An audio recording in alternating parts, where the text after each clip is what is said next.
Good morning, Enlightenment Garden.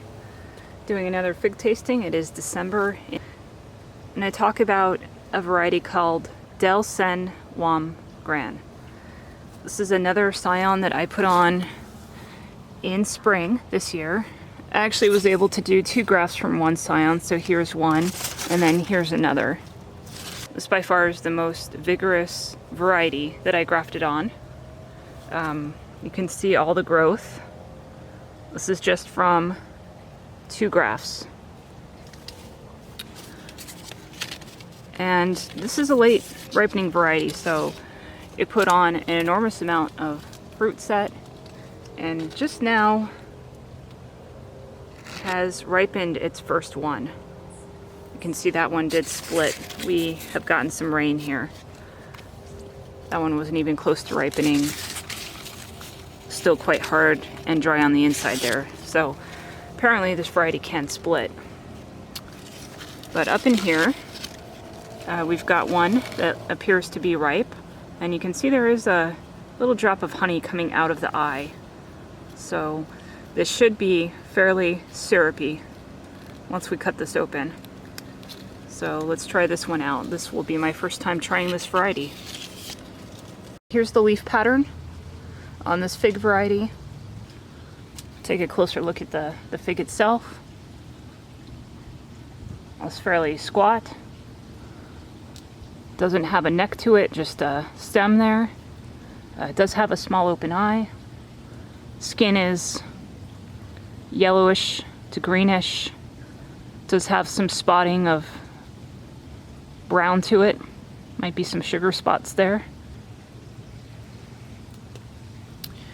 This weighs in at 17 grams.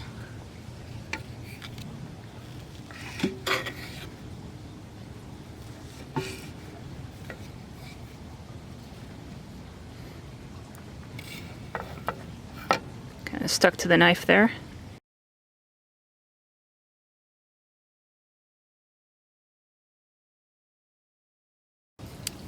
The appearance of the fig, it's very syrupy, jammy. You can tell honey is pooling at the center of the fig. Now on to taste.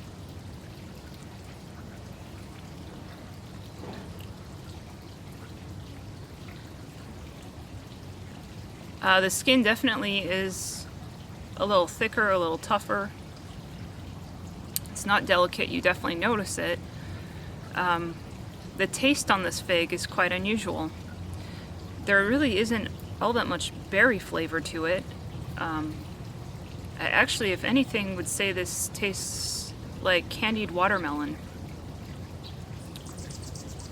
It's fruity, but I don't really get raspberry or strawberry or cherry. Not any distinct berry flavor to it. The sweetness is moderate.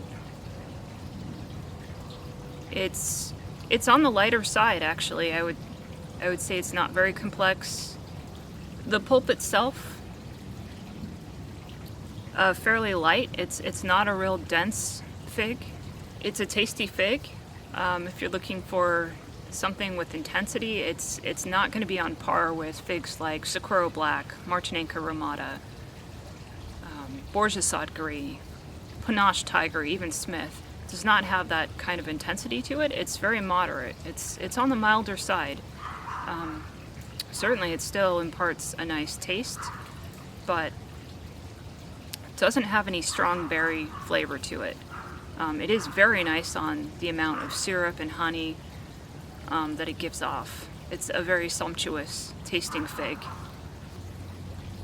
So if you live in the Phoenix, Arizona area, this might be a nice one to add to your collection because it is late ripening. It's going to come ripe, mid to late fall. If you're in a cooler climate, this might be touch and go for you because, your season is shorter and you might not have enough time for this one to ripen. Hope this video was helpful so that you could see a tasting and see how this stands up to the Phoenix climate. If you have questions, let me know. Thanks and happy gardening.